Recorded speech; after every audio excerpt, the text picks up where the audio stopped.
네, 여러분 안녕하십니까? 네, 오늘은 창세기 성경 공부하도록 하겠습니다. 저희가 전에 했던 것인데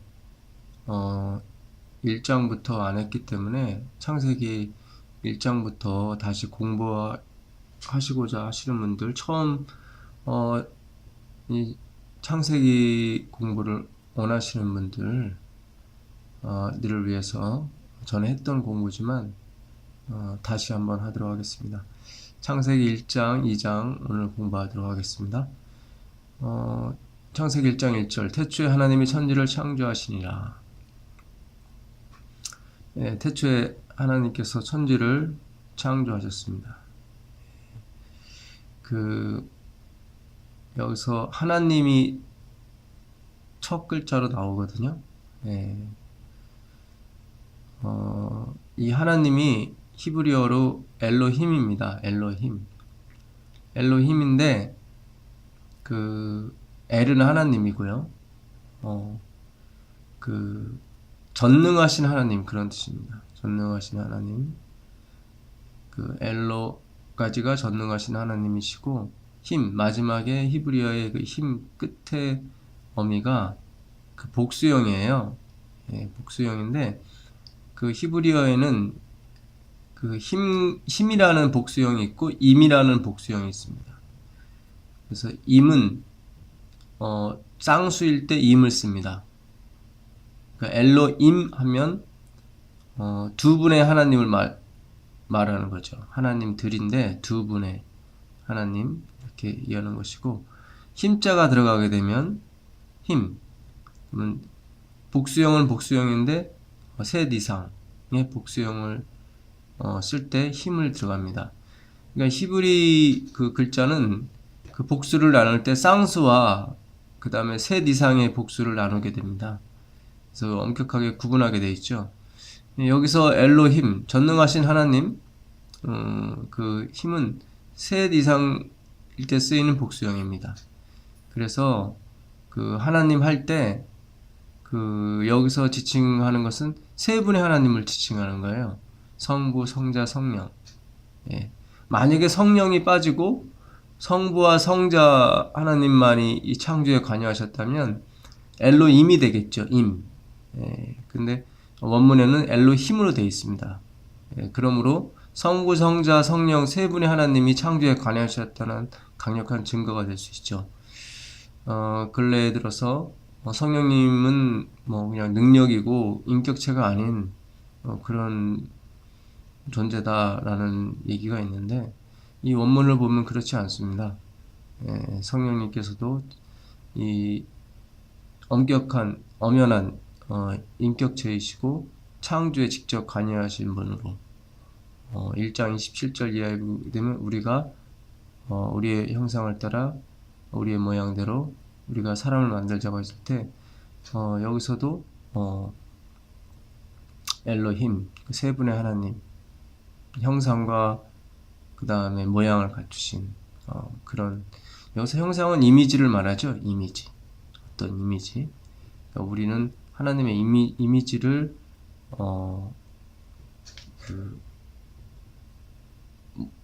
본떠서 만든 그런 사람들입니다. 이 창세기 1장은 창조에 관한 이야기죠.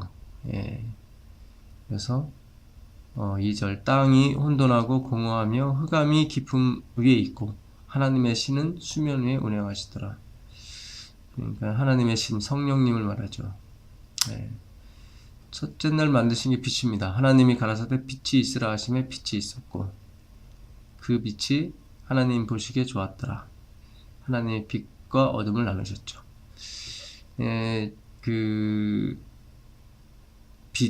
빛이 등장한다. 첫째 날 빛이죠. 빛이 있어야 모든 걸 볼 수 있죠.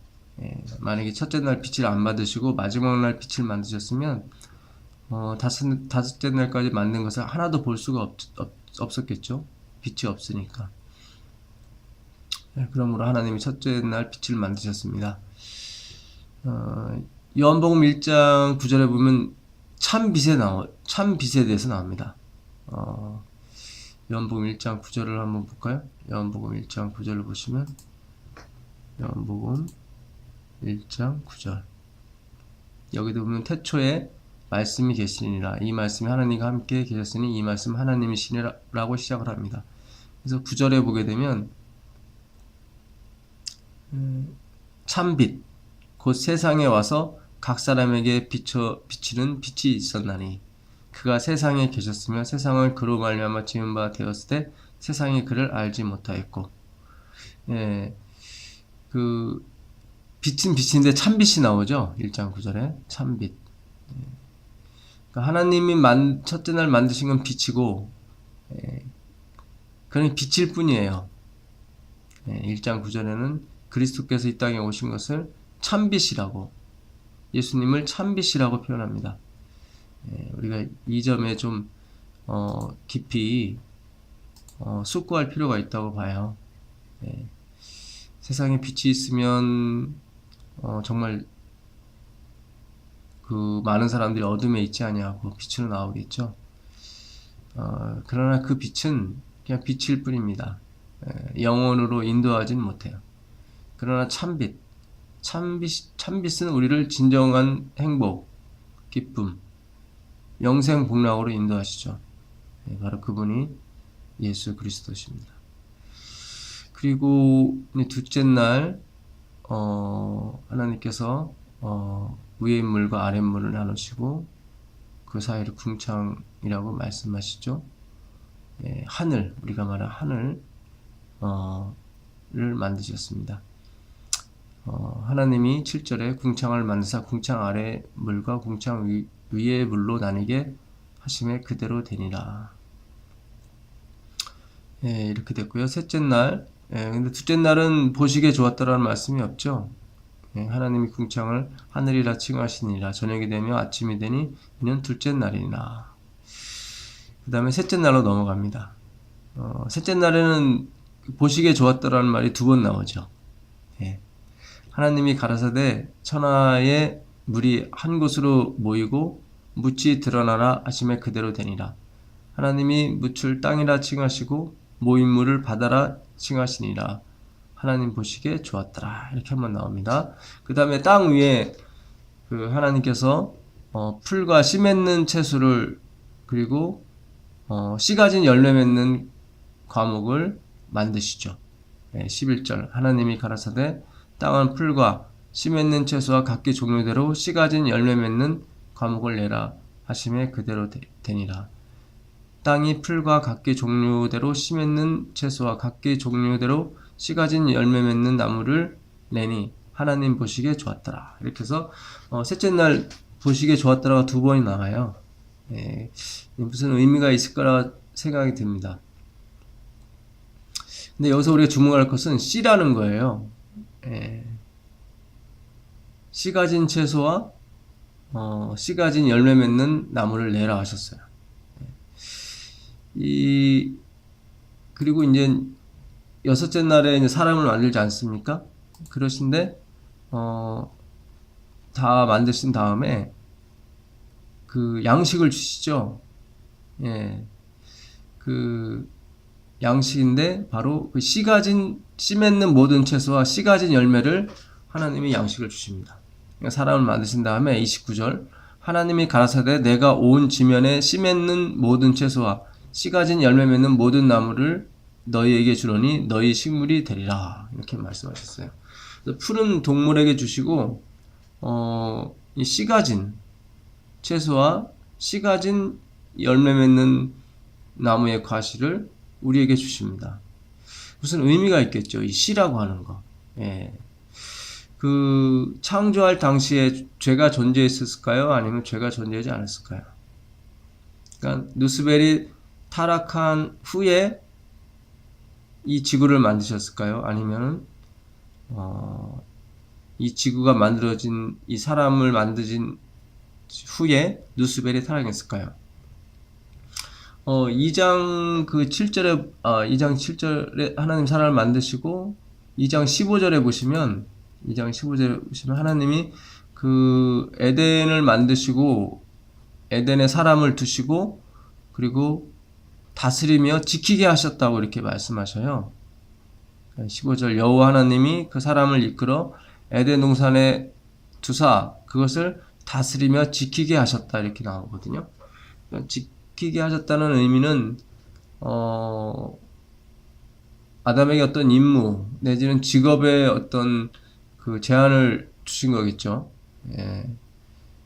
그러니까 아담이 다스리면서 지키는 것이 그의 직업이에요.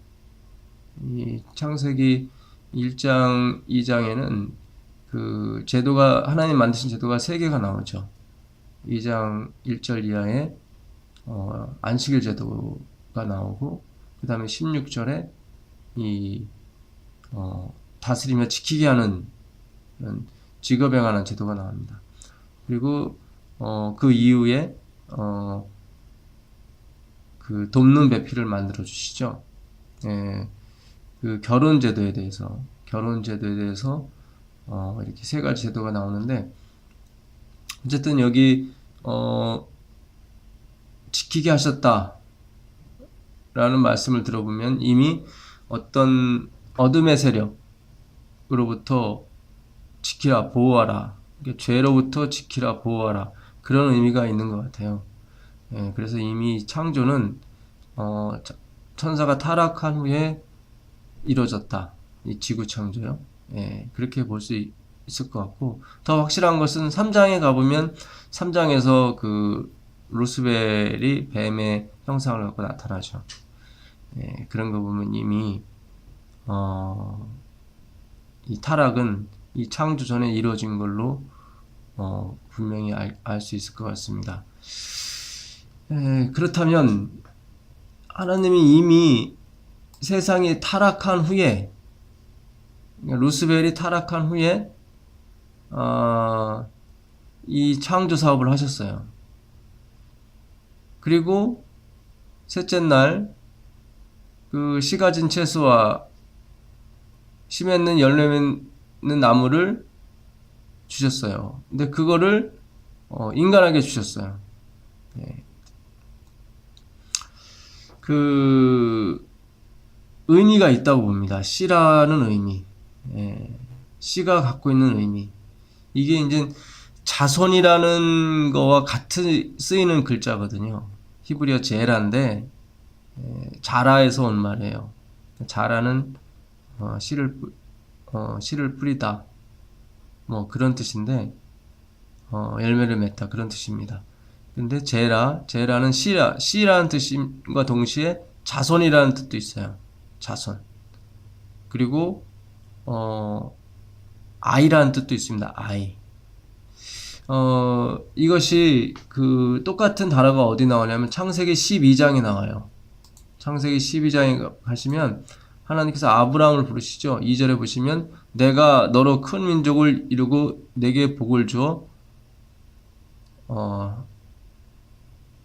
이 구절이 아니네요. 죄송합니다. 이 구절이 아니고 13장입니다. 13장 14절 이하에 보시면 그 하나님께서 아브라함과 그 후손에게 복을 주시는 장면이 나옵니다. 롯과 헤어진 뒤에 아브라함에게 하신 말씀이에요. 14절 롯이 아브라함을 떠난 후에 여호와께서 아브라함에게 이르시되 너는 눈을 들어 너 있는 곳에서 동서남북을 바라보라. 보이는 땅을 내가 내 자손에게 주리니 영원히 이르리라. 여기 보면 보이는 땅, 가나안 땅을 내 자손에게 주겠다고 말씀하시죠. 내가 내 자손으로 땅에 티끌 같게 하리니 사람의 땅의 티끌을 능히 셀 수 있을진데 내 자손도 세리라. 그래서 여기서 나오는 자손은 복수형이 아니에요. 나중에 또 공부하겠지만 그 어떤 계보, 족보를 말하죠. 그리스도께 붙어진 모든 사람들을 하나로 자손이라고 표현하고 있습니다. 그러니까 여기서 자손이라고 나오는 것이 제라예요. 같은 단어예요. 아까 창세기 1장 11절에 보면 씨 가진 열매, 씨 맺는 채소 할 때 그 씨가 다 제라예요. 자손이에요. 예. 자, 이 구절을 바울이 갈라디아서 3장 15절에 이같이 주석을 합니다. 이같이 인용을 하고 3장 15절로 가보시면 약속에 대해서 나오죠. 예, 처음 약속이 절대로 변해질 수 없다 이렇게 말씀하시면서 바울이 15절 이하에 이 말씀을 하십니다. 형제들아 사람의 예대로 말하노니 사람의 언약이라도 정한 후에는 아무나 패하거나 더하거나 하지 못하느니라. 이 약속들은 아브라함과 그 자손에게 말씀하신 것인데 여럿을 가리켜 그 자손들이라 하지 아니하시고 오직 하나를 가리켜 내 자손이라 하셨으니 곧 그리스도라. 예. 여기도 자손이 나와요. 예. 여기도 이 자손은 얘는 헬라어죠. 헬라어인데 이것도 똑같은 그 제라와 같은 뜻인 그 헬라어입니다. 예, 스펠마라는 그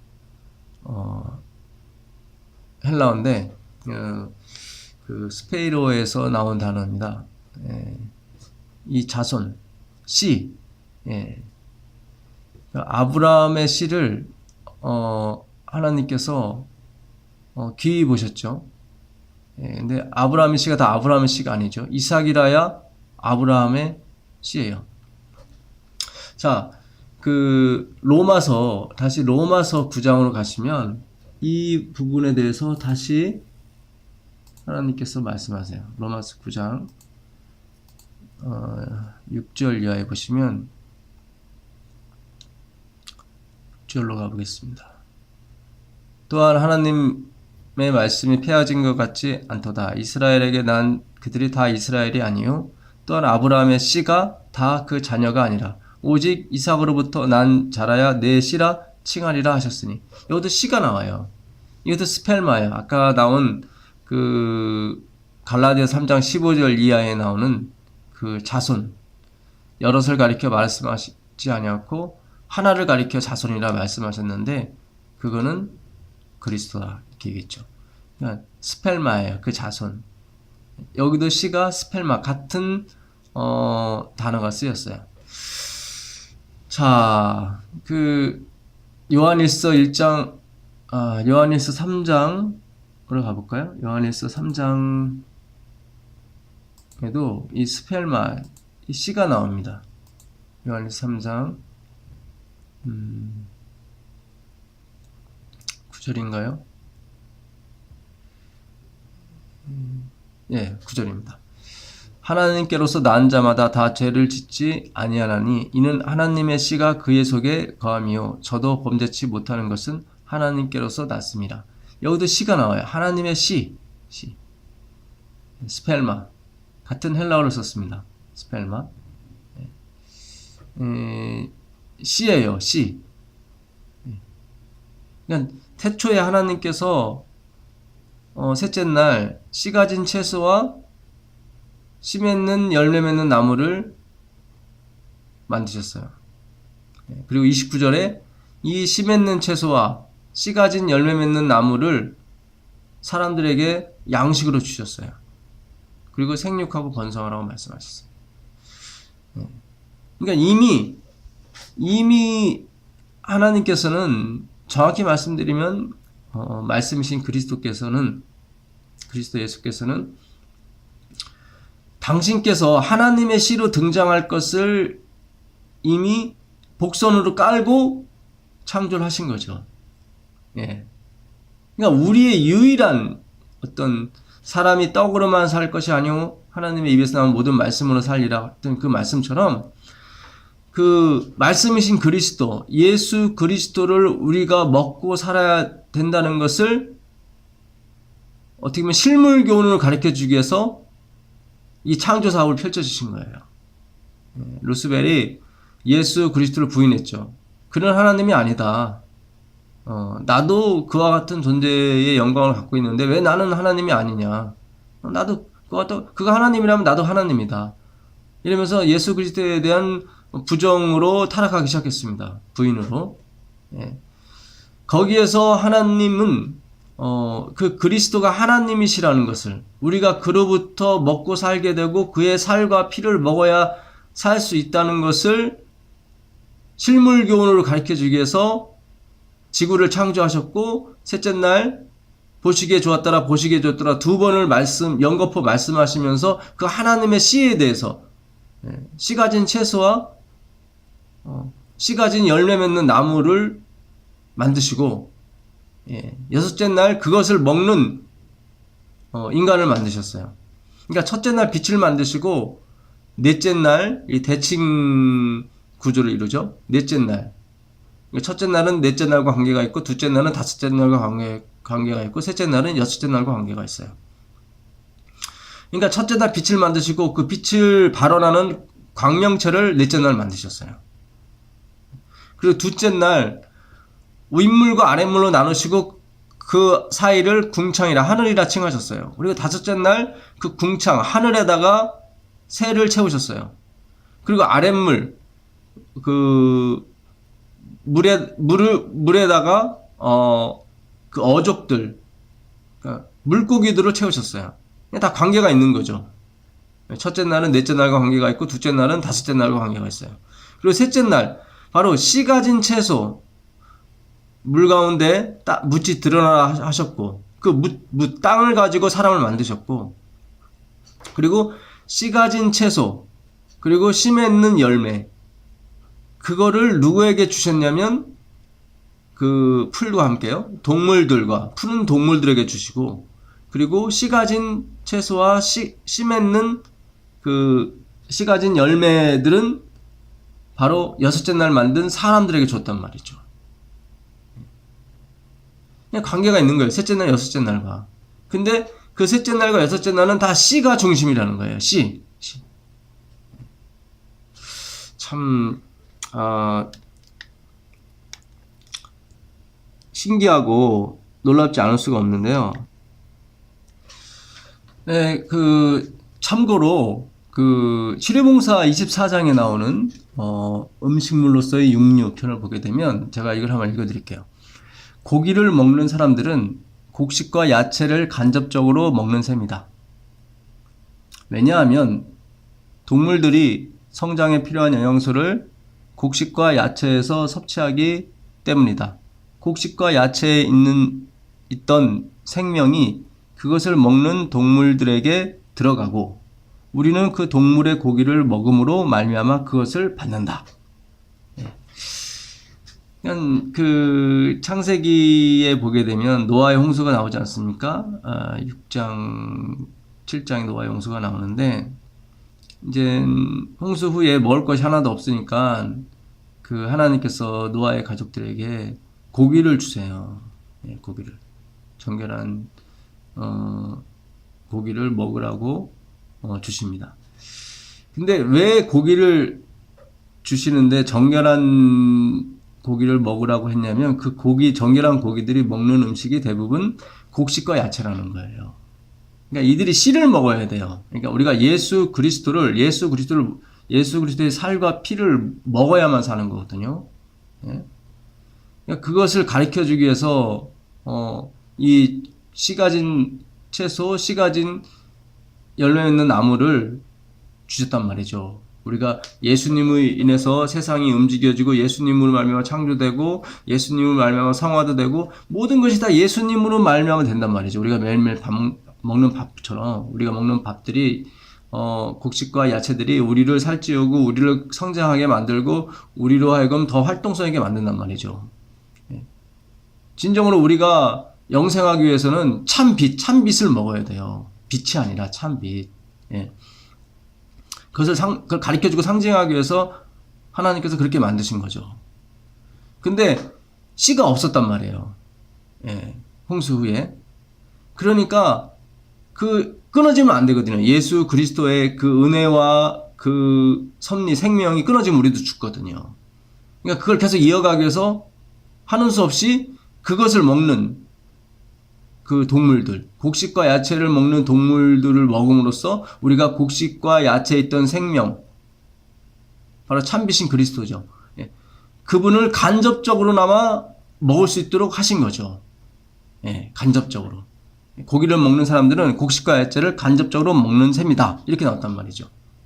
제가 이 말씀은 고기를 적극적으로 먹으라 그런 뜻이 아니에요. 그게 아니라 그 당시로 돌아가게 되면 뭐 야채와 그런 걸 전혀 먹을 수가 없으니까 홍수 위에. 예. 그러니까 하나님께서 우리는 예수님을 떠나서 살 수가 없거든요. 그러니까 간접적으로라도 예수님 안에서 거하라는 거예요. 예. 그래도 생명이 있다는 거예요. 그만큼 그리스도는 엄청난 파워와 엄청난 능력을 가지신 하나님이시기 때문에 다시 한번 그 그리스도의 은혜와 능력을 우리가 체험할 수 있는 엄청난 기회죠. 그러니까 이걸 우리가 오늘날 우리에게 어떻게 적용하냐면 뭐 안식일을 모르고 또 뭐 하나님의 진리를 모르고 그런 사람이 많이 있지 않습니까? 그런 사람들 중에 예수님만 아는 사람이 있어요. 오직 예수님만이 구원이시고 예수님만이 우리의 생명이시라는 걸 아는 사람. 뭐 일요일길 가는 사람이라든가 아니면 교회는 아직 안 나오지만 그렇게 믿고 알고 있는 사람들이 있어요. 많은 사람들이. 그런 사람들은 뭐예요? 고기를 먹는 사람들이에요. 그러니까 간접적으로 예수 그리스도와 관련이 있는 사람이에요. 예. 그런 사람들은 반드시 이 생명 안에 들어오게 되어 있습니다. 그러니까 참 우리가 최선이 아닌다면 차선이라도 선택해야 되는 거예요. 예. 이게 반대가 돼버리면 안 돼요. 예수가 없는 고기, 예수가 없는 야채, 예수가 없는 뭐 현미를 아무리 먹어봤자 소용이 없어요. 그거는 무의미한 거예요. 그건 그냥 야채 먹고 곡식 먹는 거예요. 그런 차원이 아니에요.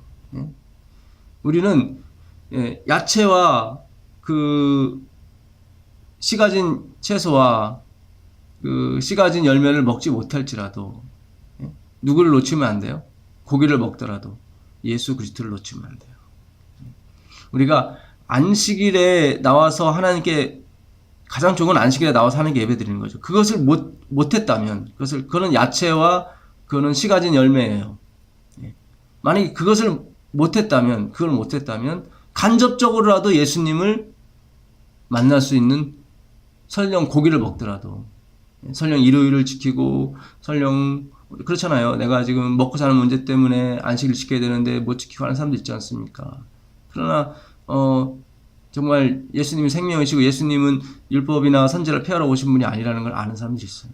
그러나 먹고 사는 문제 때문에 안식을 지키지 못하는 사람이 있어요. 그 사람들이 지금 고기를 먹는 사람이 어떻게 보면 비유적으로 따졌을 때. 그러나 생명을 계속 섭취하고 있는 거예요. 참 놀라워요. 정말로 이 그리스도를 중심으로 한 이 신앙, 그리스도를 중심으로 하는 신앙, 이것은 우리에게 엄청난 은혜를 주고 희망을 줍니다. 정말. 그런 면에서 우리가 정말 성경을 제대로 알고 제대로 공부하는 것은 너무 중요해요. 그러니까 엘렌지 와이프도 오늘날 성경의 가장 중요한 부분을 우리가 놓치고 있다는 거예요. 왜 우리가 이렇게 무지하냐, 중요한 부분에 대해서. 오늘 아침에 제가 예언의 시에 있는 말씀, 살아남는 이 342페이지인가요? 거기에 나온 말씀을 오늘도 제가 보내드렸었죠. 거기에 그런 말씀이 있어요. 오늘날 우리가 왜 성경의 가장 중요한 부분을 놓치고 있는가? 우리가 왜 성경 공부를 하기를 그렇게 싫어하는가? 그것은 그 암흑의 왕인 사단이 그 하나님의 참뜻을 깨닫지 못하게 하기 위해서 엄청난 노력을 하고 있다. 엄청난 노력을 하고 있다. 정말 우리가 그리스도를 놓쳐서는 안 됩니다. 우리가 혹 뭡니까? 율법은 놓치나 하니더라도 그리스도를 놓쳐서는 안 돼요. 이것이 여러분에게 어떤 빌미를 제공하는 그런 기회가 안 되길 바랍니다. 그런 게 아니죠. 우리는 구원을 받더라도 정말 뭡니까? 행복하고 즐겁고 아름다운 가정원에서 구원받는 게 가장 좋은 거지. 한평강도처럼 나쁜 짓을 시커나고 십자가에 못 박혀 죽으면서 구원받는 건 원치 않죠. 그러나 우리가 아름다운 가정, 좋은 가정, 뭐 이런 거 다 있을지라도 그리스도가 없이 교만한 가운데 멸망한다면 차라리 한평강도가 되는 게 낫겠죠. 무슨 뜻인지 아시죠? 율법이나 선지자를 폐하려고 하는 것이 아닙니다. 우리는 최선을 향해서 가는 사람들이지 않습니까? 그러나 우리가 핵심, 중심은 놓쳐서는 안 된다는 거죠. 그래서 우리가 뭐 일요일을 지키는 사람이라든가 타 종교 있는 사람들을 막 비난하거나 그러면 안 돼요. 그 가운데도 분명 비록 고기는 먹지만 생명을 먹고 있는 사람들이 있습니다. 간접적으로. 자, 그 다음에 우리가 창세기 1장에서 볼 말씀은 1장 28절에 있는 말씀이에요. 1장 28절에 있는 말씀인데 하나님이 우리의 형상과 모양대로 사람을 만드셨죠. 여섯째 날이요. 예, 그리고 그 사람들한테 뭘 주셨습니까? 복을 주셨어요. 예. 이게 또 중요한 거예요. 27절 하나님이 자기의 형상 곧 하나님의 형상대로 사람을 창조하실 때 남자 여자를 창조하시고 하나님이 그들에게 복을 주시며 그들에게 이르시되 생육하고 번성하며 하여 땅에 충만하라 땅을 정복하라 바다의 고기와 공중의 새와 땅에 움직이는 모든 생물을 다스리라 하시니라. 그러니까 이게 믿음으로 말미암는 의의 시초예요, 사실은. 하나님이 복을 어떤 보상의 수단으로 주시지 않으셨다는 거죠. 복을 먼저 주셨다는 거예요. 하나님이 그들에게 28절 복을 주시며 그들에게 이르시되 생육하고 번성. 너희가 생육하고 번성하면 내가 너한테 복 주겠다. 이렇게 되면 생육하고 번성하게 되는 근원에 하나님도 포함이 되지만은 우리 인간들도 포함이 돼요. 우리는 어떤 근원을 창조할 만한 그런 사람이 되지 못합니다. 하나님이 먼저 복을 주셨기 때문에 그들이 생육하고 번성하는 거예요. 여러분들이 잘 되고 여러분이 건강한 것은 여러분들이 건강 기별을 지키고 그런 것도 있겠지만 먼저는 하나님께서 여러분에게 복을 주셨기 때문에 여러분들이 건강하고 여러분들이 교회에 나오고 복음을 받아들인 거예요. 아브라함 아까 제가 보다 말했던 12장 2절 보세요. 창세기 12장 2절 보시면 내가 너로 큰 민족을 이루고 내게 복을 주어. 복을 주어요. 내 이름을 창대케 하리니 너는 복의 근원이 될지라. 여기도 보게 되면 하나님이 복을 줬기 때문에 복의 근원이 된 거예요. 복의 시작이 됐다는 거죠. 그러니까 내 이름을 창대케 하면 네가 판검사 되고 네가 의사 되면 내가 너한테 복을 주겠다. 그런 게 아니에요. 내게 복을 주어 내 이름이 창대케 된 거예요. 우리가 이게 앞뒤가 뒤바뀌면 정말로 골치 아픕니다. 다시 한번 볼까요? 우리 17장 17장 보시면 16장에서 아브라함이 그 여종 하갈을 통해서 이스마엘을 낳죠. 그 하나님께서 등장하세요. 너는 내 앞에서 행하여 완전하라 이렇게 말씀하세요. 그리고 약속을 주세요. 17장 15절 이하에 보시면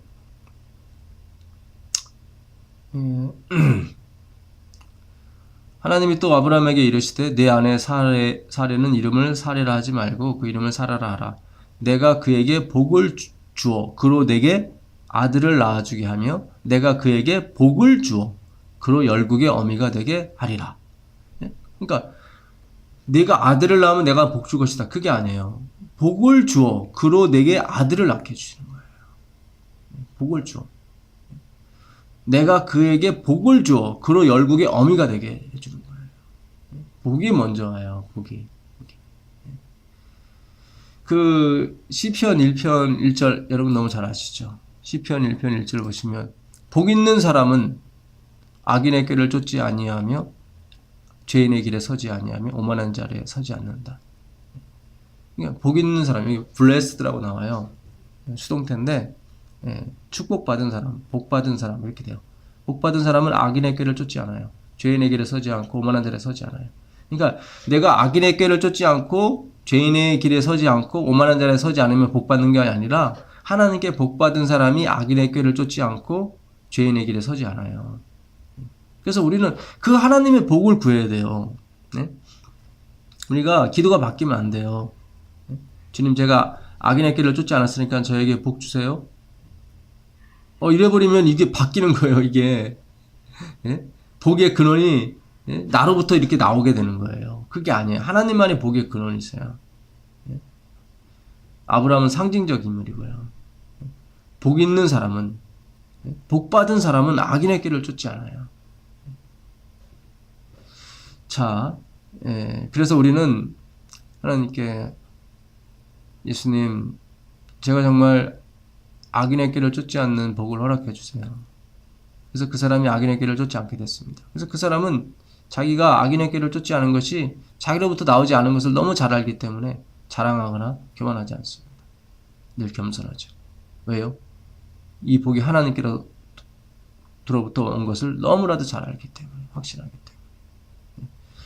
그래서 우리가 진정한 복을 구해야 됩니다. 마태복음 16장 16절 이하에도 같은 내용이에요. 마태복음 16장 16절 이하에 보시면 예수님께서 제자들한테 너희는 나를 누구라 하느냐 했을 때 그 제자 베드로가 유명한 말을 하죠. 가로되 주는 그리스도시요 살아계신 하나님의 아들이니이다. 17절 예수께서 대답하여 가라사대 바요나 시모나 내가 복이 있도다. 이를 내게 알게 한 이는 혈육이 아니요 하늘에 계신 내 아버지시니라. 그러니까 내가 이런 말을 했기 때문에 너한테 복을 주겠다 그런 말이 아니에요. 그게 아니라 네가 아버지께로부터 복을 받았다. 복을 받았다. 그 복이 뭐냐면 나를 알게 한 그 복이다.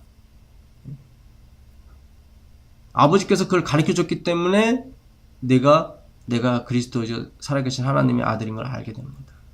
복이 먼저 온 거예요. 복을 받았기 때문에 그가 이걸 안 거예요.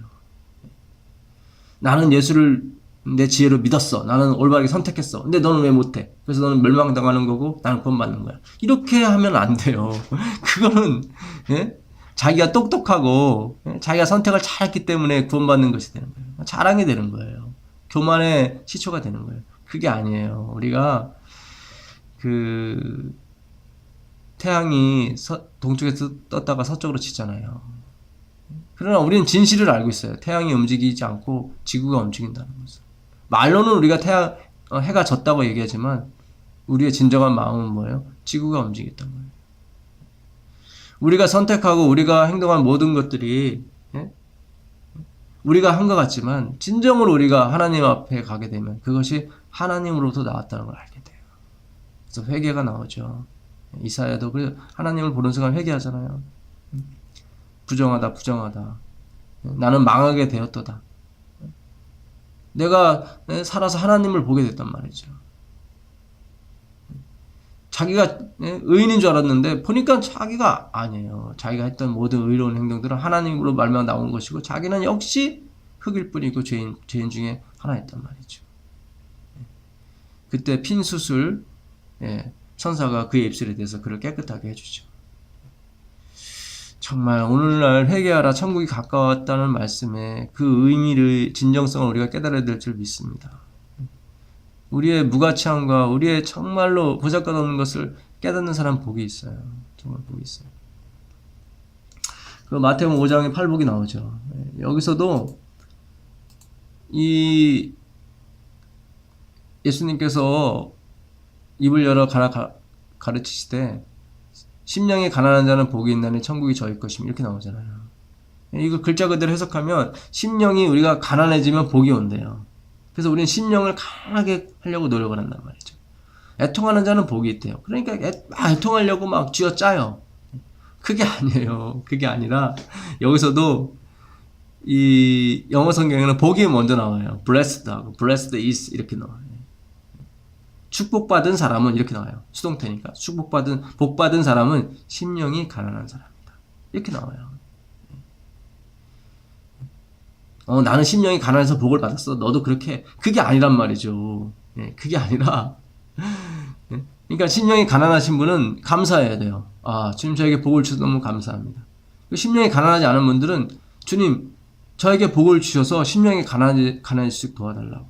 이렇게 기도하셔야 돼요. 그래요. 다 그래요. 심령이 가난해요.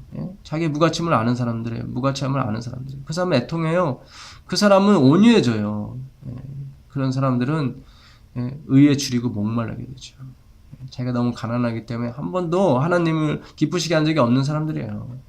그런 사람들은 자기의 무가치함을 깨달은 사람은 긍휼히 여기는 사람이에요. 남을 긍휼히 여길 줄 알아요. 그 사람도 무가치한 걸 알기 때문에 그래요. 그 사람들은 마음이 청결해지고요. 그런 사람들은 뭐예요? 화평케 하는 사람들이에요. 그런 사람들은 의를 위해 핍박을 받는 사람들이에요. 복 받은 사람들이에요. 그러니까 이게 이 글자 그대로, 그러니까 이게 영어 성경대로 해석이 됐으면 정말 좋을 뻔했는데 이것도 인간적인 생각이 들어간 거예요. 원인과 결과의 법칙. 원인을 나에게 찾으려고 하는 거죠. 아니에요. 우리 원인을 그리스도에 찾아야 돼요. 하나님의 씨에서 찾아야 돼요. 그 씨가 있었기 때문에, 뿌려진 것이 있었기 때문에 내가 심령이 가난해진 거고 내가 뭡니까? 애통하게 되는 거예요. 계시록 넘어가 볼까요? 계시록 1장 3절 보세요. 계시록 1장 3절. 이 말씀을 뭐 하는 자? 듣는 자. 이 예언의 말씀을 읽는 자, 그리고 듣는 자들과 그 가운데 기록한 것을 지키는 자들이 복이 있나니 때가 가까웁니다. 여기도 보면 이 복이 먼저 나와요. blessed. 영어 성경을 보면 blessed is 이렇게 도치법이라고 그래요. 강주법이라고 해요. 복이 먼저라는 거예요. 복이. 복 받은 사람이 이것을 읽게 되고 듣게 되고 지키게 된다는 말이죠. 우린 너무 자만과 오만 속에 사실 어떻게 보면 살아가고 있어요. 나는 진리를 갖고 있다. 나는 진리를 읽었다. 나는 들었다. 네. 너는 못 들었고 너는 못 읽었고 너는 못 지킨다. 그리고 너는 멸망당하고 나는 구원받는다. 이거는 다 나 중심의 신앙이에요. 네. 영적 이기심이죠. 결코 그렇지 않아요.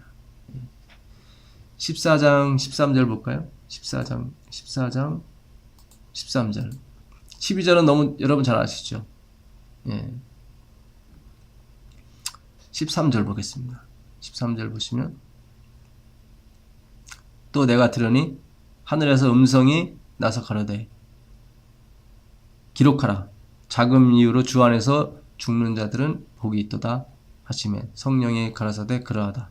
저희 수고를 그치고 쉬리니 이는 저희의 행한 일이 따름이라 하시더라. 이렇게 나와요. 예. 여기서도 복이 먼저 나와요. blessed is 이렇게 나와요. 예. 영어 성경 한번 보세요. 그러니까 복 받은 사람이 뭐예요? 순교당하는 거예요. 예? 자금 이유로 주 안에서 죽은 자들은 복이 있도다. 16장 15절 보세요. 16장 15절 보시면 예.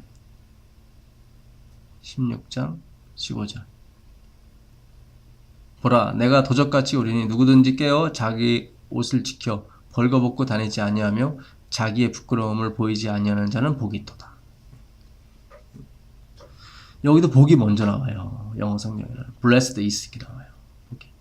복받은 사람은 하나님께 복받은 사람은 뭐예요? 벌거벗고 다니지 않아요. 자기의 부끄러움을 보이지 않아요.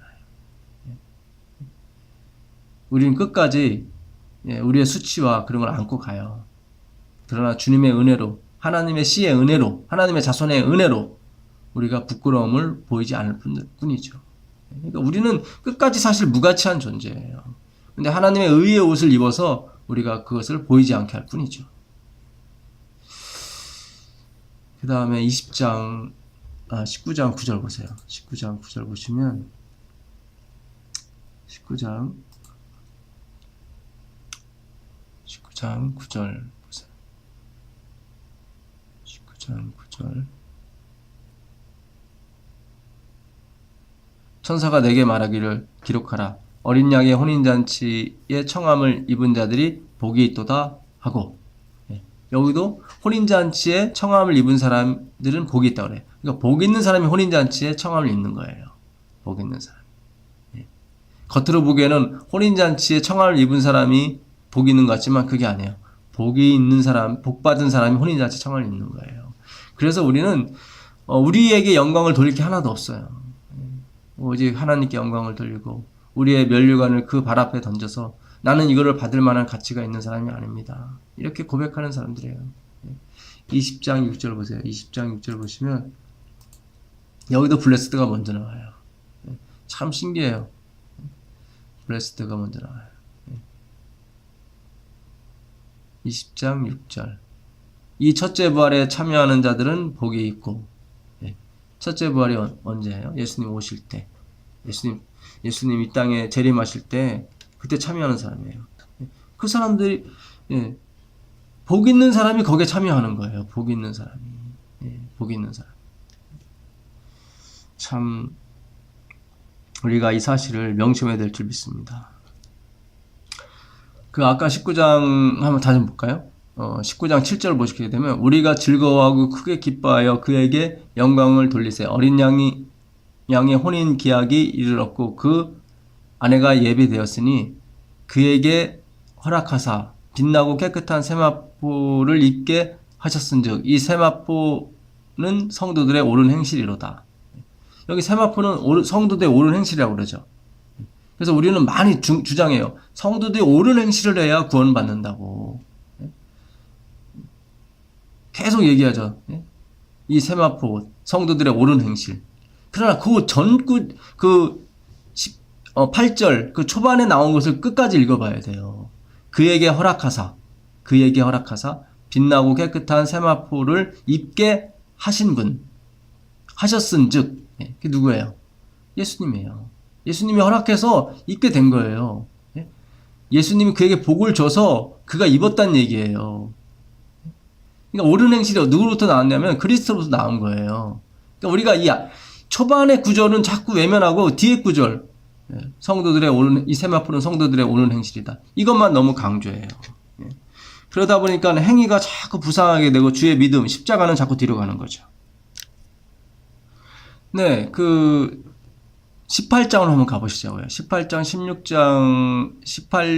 16절로 가보시면 여기는 이제는 큰 성 바벨론이 무너지는 그런 장면이 나옵니다.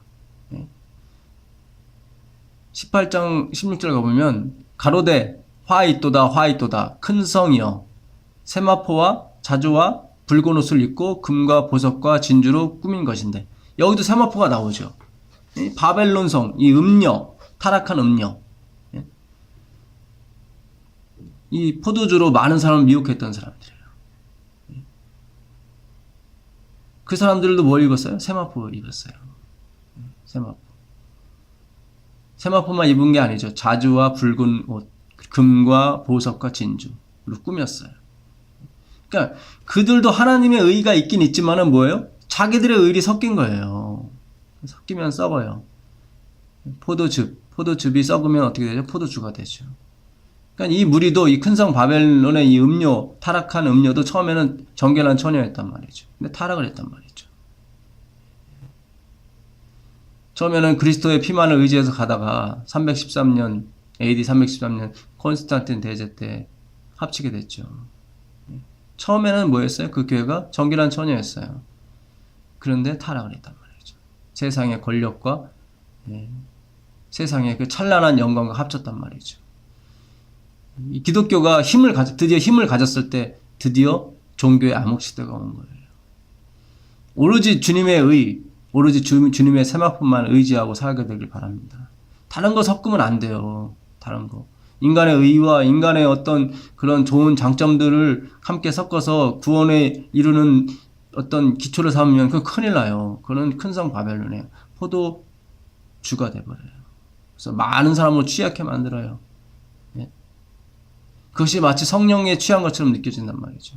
아니에요. 그건 성령에 취한 게 아니라 술에 취한 거예요. 의도마저도 맞은 것 같지 않고 막 그런 것처럼 보이겠죠. 술 취한 사람들. 아니에요. 성령에 취한 사람은 그렇게 물론 이제 그런 결과도 나올 수 있죠. 고통을 받아도 고통을 느껴지지 않는. 그러나 그들은 진정으로 세마포 하나님의 입혀주신 의에만 의존했던 사람들이에요. 복받은 사람이 되길 바랍니다. 그리고 그 복을 간구하길, 물질적인 복이 아니라 그 복, 심령이 가난해지는 복, 애통하는 복을 주님께 구하길 바랍니다. 21장 7절 한번 볼까요? 21장 7절. 계시록 20장 7절 보시면 여기도 복이 먼저 나와요. 우리가 하나님 앞에 자랑할 게 하나도 없어요.